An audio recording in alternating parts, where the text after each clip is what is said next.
looking to pursue a successful healthcare career at one of the largest and most advanced medical facilities in the country? If so, look no further.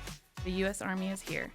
Visit goarmy.com/AMEDD to learn how you can serve soldiers, their families, military retirees, and at times the general public while providing meaningful service. Good morning, Ms. Wilson. How are you doing today? I'm doing wonderful, Will. Thanks for having me. Thank you. Well, first, let me say, I would like to say thank you for taking the time out to stop by, come by the studio, talk to us about Army Community Service, and just spread the word more about what you all do for those in the Army and within the Army communities. Now, if you can, before we get started, if you could give our listeners a brief background on who you are, how long you've been with the ACS program, along with what your current role is. Well, I have to start with that first and foremost. I'm a military spouse of almost 34 years, and my soldier retired in 2011. Okay. And so before that, in 2007, I was a financial counselor at Fort Polk, which is now Fort Johnson, and I did that for several years. And then in 2011, I came here to Fort Knox as the Financial Readiness Program Manager and did that for about 12 years. And then the last couple of years, I have been the Army Community Service Director or Division Chief. So it's been a life of military. So as a spouse and then also working in the programs to help soldiers and their families, hoping that we can give back to the new soldiers and families coming in. Let's give a round of applause to Ms. Shannon for 34 years of marriage and a long time of serving her Army community through ACS.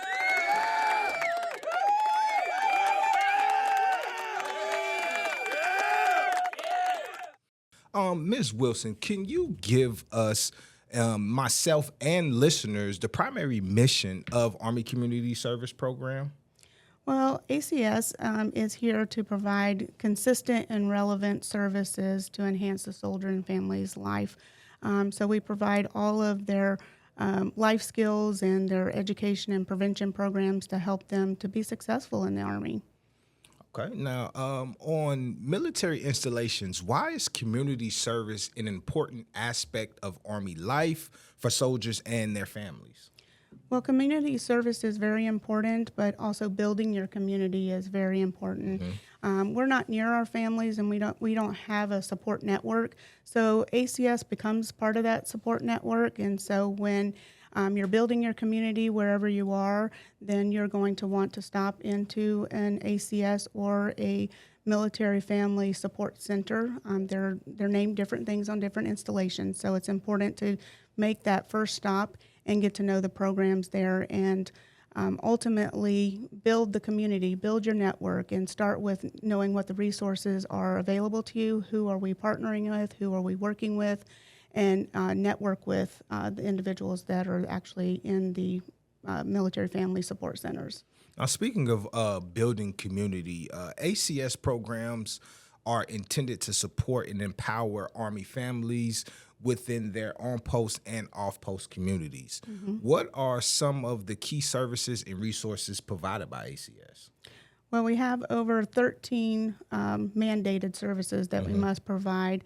And so we do have a laundry list of things that we do. However, information and referral is our number one. We're the answer people. So when you don't know where to find the answer, you don't know the information, you call ACS.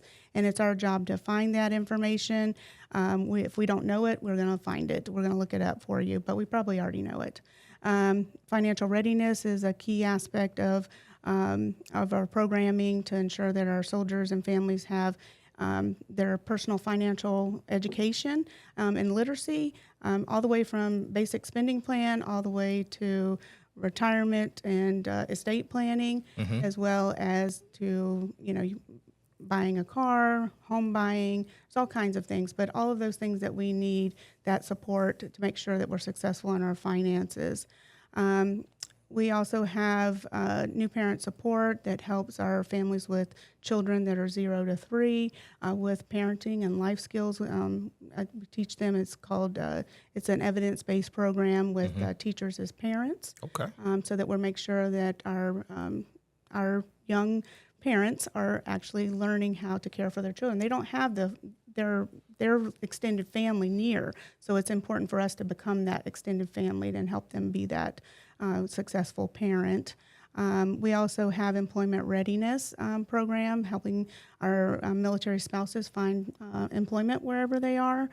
So it's our job to keep a job bank or list of all of the people that are in our areas of who have current employment opportunities, and make sure that we're assisting them in developing their resume, making sure that it's critiqued and that they have good interview skills and dressing for success so that they can get those jobs that are here in their community. Oh man, that's great, man. You all do a lot of things. And speaking of some of the things, now you did mention a few when you talked about a few, but I'm going to name off some of the other ones, and I may repeat some of the ones that you have already said. But for those listening, I'm going to give you some more of the programs that ACS provides that are available for you all. So financial readiness, relocation readiness program, survivor outreach services, family advocacy program, exceptional family member program, or EFMP, new parent support program, mobilization, deployment, and support stability operations, victim advocacy program, Army Family Action Plan, Army Volunteer Corps, employment readiness, Army Family Team Building. Now, people who listen to this podcast may not know that these programs exist, or if they qualify to participate in these programs. Can you give a little insight on who can benefit and participate in the programs and services that are provided by ACS? Well, traditionally, it's our active duty soldiers and their families, retired soldiers and their families, National Guard and Reserves when they're on activated orders, or when they return from deployment, then they can utilize the programs for the year after that. And they can use it right up until when they get their orders as well, so they can prepare for deployment. And then our survivors of the fallen also get to utilize our programs. These are the survivors that they have lost their service members. Okay. So they can utilize our programs for as long as they desire. So it's up to them how long they would like to use our programs. And so our veterans and some of our transitioning soldiers that may have not retired, it is limited on space availability, but we do, let them come in when we have those spaces, especially for financial readiness and employment readiness, because we want them to be successful in their community. So if we have the space, then we will we'll honor that. Now, throughout life, people tend to go through, everyday life challenges that these challenges, they weigh on both people mentally and emotionally. From your years of service with ACS, how has the program impacted the mental and emotional well-being of military families? Well, that's the beauty of the program, is that we're here to support their well-being. And by seeking or receiving our services, they're preventative and they're educational and they're guidant. They give guidance in reference to how to be successful, and it overall improves their well-being. So that will reduce that mental stress or anxieties or things that people have, because those programs are in place to reduce that. So it's very important for them to understand that they have a support system and network in programming. Throughout the years, technology has been evolving. When COVID happened, everyone really had to rely on technology to communicate with the public to continue providing services. In your opinion, how has ACS evolved over the years, especially when it comes to changing needs for military families and advancement in technology? Well, COVID taught us a lot. It did. And it forced us. It forced us into the age we're supposed to be in.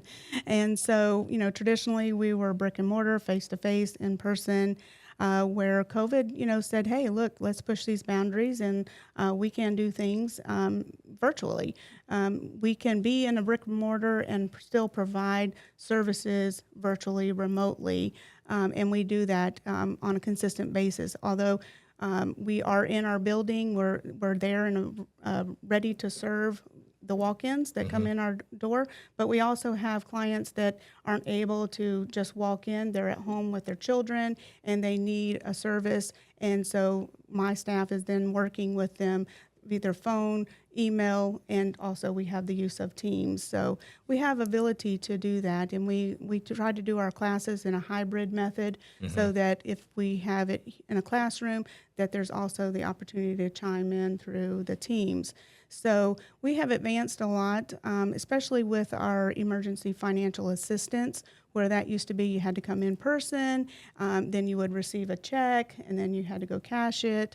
Then we slowly advanced to where then it would get to direct deposit, so to speak, and that took a couple of days. To when COVID hit, then it really forced us into where now we can process requests or applications for emergency assistance remotely, and then they're zealing the money to the soldiers, and they're getting it instantly in their bank account. So we have advanced a lot since COVID, so I'm so happy for it. On Army installations and outside of the gates of Army installations, there are local organizations that offer and provide services to military families. Are there any partnerships with local organizations or other military branches that enhance the services offered by ACS? We do have partnerships that we work with very closely. However, I always want to key in that the service members and the family should always start with ACS. And so we're going to provide the services that we're mandated to do, because that's what we are being paid to do. Congress actually says that, you have to do these things. And those are the 13 programs that you named off earlier. And so we want to start there. And then when someone needs additional services or something that we aren't able to do, we're going to refer them to that program, because we've developed either a memorandum of understanding or some type of partnership with an on-post or an off-post organization to provide that additional extended service. But always start with your military family support center and then go from there, because they're looking out for your best interest to make sure you're getting the ones that we're working with, because they're in an agreement with the commander to say that I will do this and I will work in conjunction with this service, and they're at a certain standard that they have to meet. Now, let me ask you this, because some people may not know. But say new soldiers, they're in the Army, they come to Fort Knox, but they live off post. We know that they are still able to utilize the services, but they may not know that they're able to utilize the services because they live off post. How do you all, or is there a way to still get that information out there to them, saying, hey, we still offer these services for you guys, even though you're off base? Right. So, yes, all of our marketing, we do, encourage them to utilize their on-post resources. Now, if they are geographically dispersed, we want to make sure that they're going through the Military One source, okay? That is the virtual ACS, basically. Okay. And so wherever they are, they can go on to Military One source, and then they'll have the same level of services, and those services will be virtual. And if they're near an installation, it doesn't matter what branch, they can go to that installation and receive that same level of service there. Okay. And so it might look a little bit different, like the name or something like that, but they have to provide those mandated services that Congress says that we have to, because all branches have to do that. Okay. All right. Now, change is inevitable as the world is constantly evolving. Are there any upcoming initiatives or changes to ACS that you're excited about? Well, we're always in the world of change. We've had so many new initiatives through the National Defense Authorization Act that we have been implementing over the past 5 years. And it's an ongoing, initiatives that we have to do. One that comes to mind right now is our financial literacy and milestones. So soldiers have to complete career and life skill milestones, financial literacy training when they hit certain pivots. And so, for instance, if they get promoted, there's a financial literacy training to do that. If they're being, pre and post deployment, there's training for that. So there's every one, marriage, divorce, having a baby, and it's been where we have to get out to the community and educate not only the soldiers but the commands on how important it is for them to do each of the levels when they meet those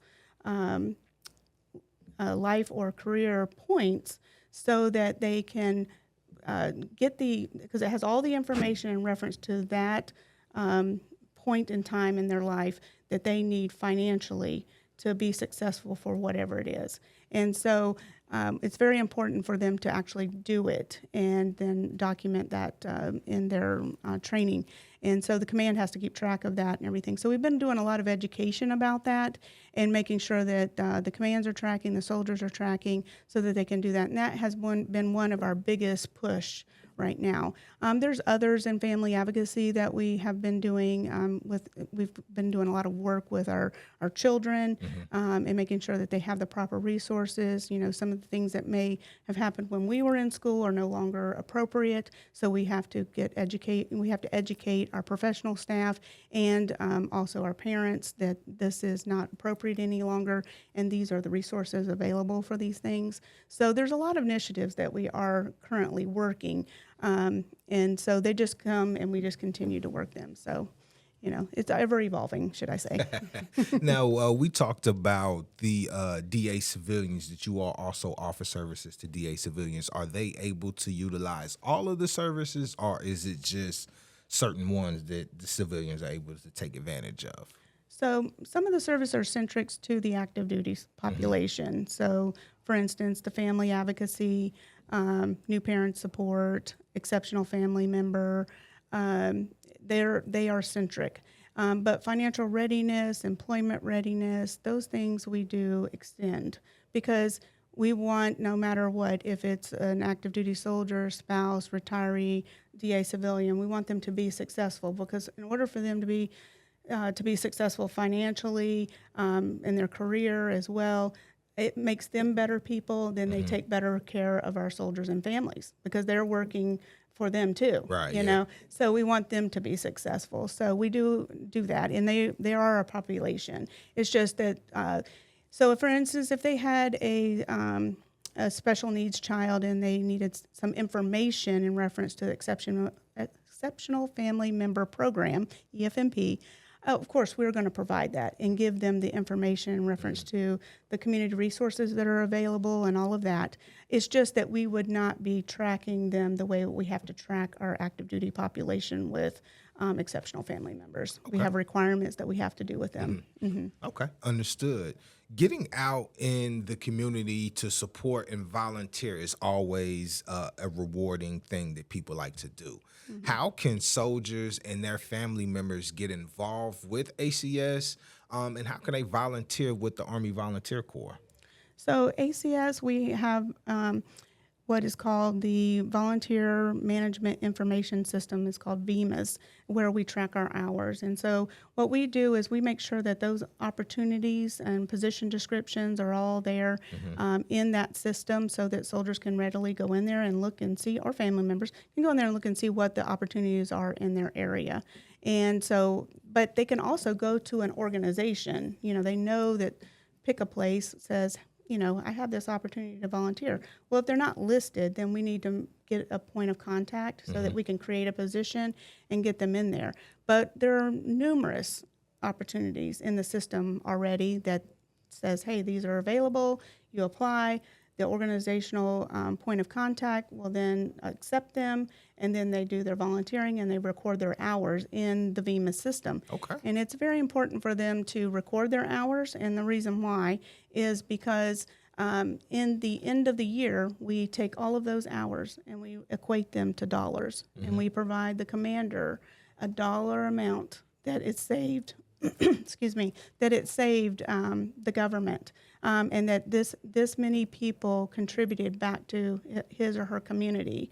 and this is what the dollar amount would have been. And it's usually hundreds of thousands of dollars. Oh, man. So we have anything from youth sports to working with our American Red Cross and our Warrior Warehouse to, some of the things that gardening. We have a community garden. So there's all kinds of things. Garden. I do see the community garden when I'm on my way home. Yeah, there's all kinds of things to volunteer in. And so there's something out there, and if you know something that's not listed, we can work it out. We just got to get with the point of contact on it. And I'm glad you said the Warrior Warehouse. We just recently had Amy Grimm on our last episode of Army Life, and she's from the Warrior Warehouse, and she talked about all of the amazing things that they do and provide for soldiers on the military installation too. So if you guys have not listened to that episode, after you listen to this one, make sure you go back and listen to the one with Amy Grimm about the Army Warrior Warehouse here on Fort Knox. Well, Will, I want to tell you, American Red Cross is one of our number one partners here on the installation. And the Warrior Warehouse is basically one of our biggest supplements. We talked about one of our programs, the relocation. We have a small lending closet. We're not mandated to have that any longer. Okay. But we keep that because the legacy soldiers and retirees even remember a lending closet, okay? And so they refer our young soldiers to ACS, okay, which that's the appropriate thing to do. And we give them the things that we have, but we always refer to our partners. And so the Red Cross and the Warrior Warehouse have a beautiful lending closet that we rely on them to have because they have all the things that we don't. Right. And so it's a great partnership. They also, they have all of the things that they do with the donations of the things that people have donated, and they free of charge or minimum donation to keep that organization going. And it's a beautiful program. So we do partner with them a lot. We appreciate them. Let's give a round of applause to Warrior Warehouse and ACS for just doing any and everything they can for our soldiers.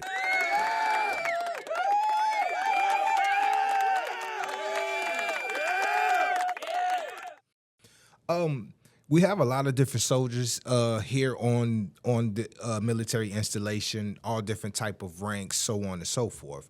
What advice would you give to one of those soldiers who may be hesitant to reach out to you all and ACS about your programs and services? Well, not to wait, and don't wait till you're in crisis to reach out to us. We're here to help you. That's our job. That's what we've been hired to do, and we want to help you. And even if you were in crisis, we want you to reach out. But before then, let's get a handle on it. That's why we have the programs. They're here to help you. They're all voluntary services. So it's not mandated unless it's mandated by law. So it's important for the service members and the families to know that they have rights, they have confidentiality, and they get a say in their service decisions. So it's very important that they understand that this is for them. And we want to provide that. We've all been highly trained by the Department of Defense to make sure that we meet all of the standards and qualifications that are needed to run these programs individually. And so we have the expertise and beyond sometimes that our outside counterparts do. For those who are listening to this episode and they want to do some more research and find more out about ACS, where can they go to find those resources? Well, they can go to follow us on social media, Facebook. You can just type in Fort Knox Army Community Service and we'll pop up. You can also go to knox.armymwr.com and it'll list all of the resources there. You go under Home Life and then you'll see Army Community Services with all the programs there. And you can also go to the Fort Knox homepage and it will link you back up to the MWR site as well. But every installation has the military family support centers, and so the programs are basically the same. They just may do them at a different level. Okay, now just a couple more questions before you get out of here. What is one key takeaway that you would like our audience to remember about ACS? We're the answer, people. It's your first stop, no matter what. If you don't know, always, stop or call ACS first. and let us help you. You don't have to find the answer, know the answer. That's what we do. And even if you're not located here, we do have a lot of service members that travel through Fort Knox, and they still call back to Fort Knox to ask questions or to get linked up to wherever is closest to them. So it's, we're kind of that conduit sometimes with the geographically dispersed that kind of filter through here. So it's okay, just get us, contact us and let us know how we can be of help, and we'll make sure you get the right point of contact. We like to do warm handoffs.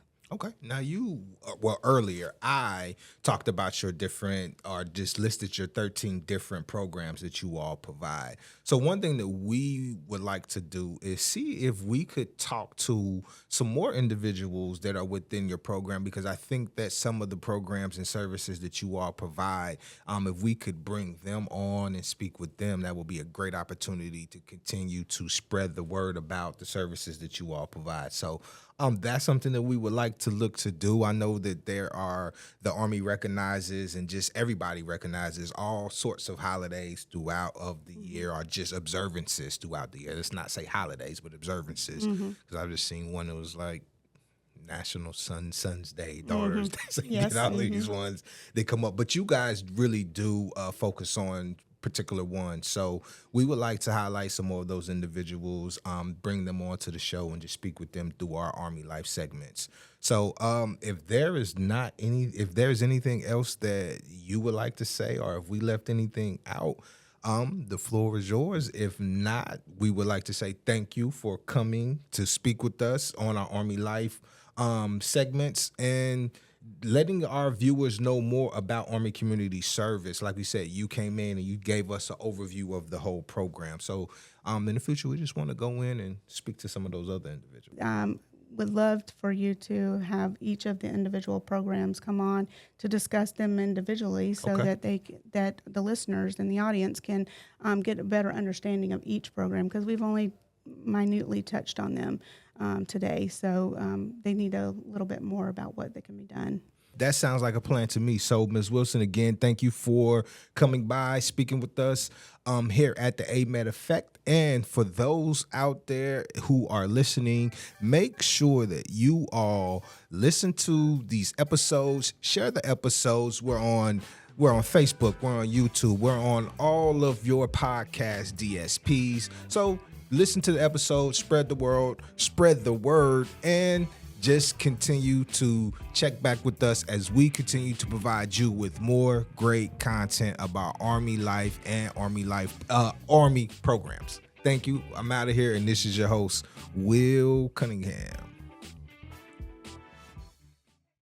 The causes and effects of Army medical opportunities are endless. When you join the U.S. Army Medical Department, not only will you get more out of your medical career, but you will also provide meaningful service to soldiers, their families, military retirees, and last but not least, your country.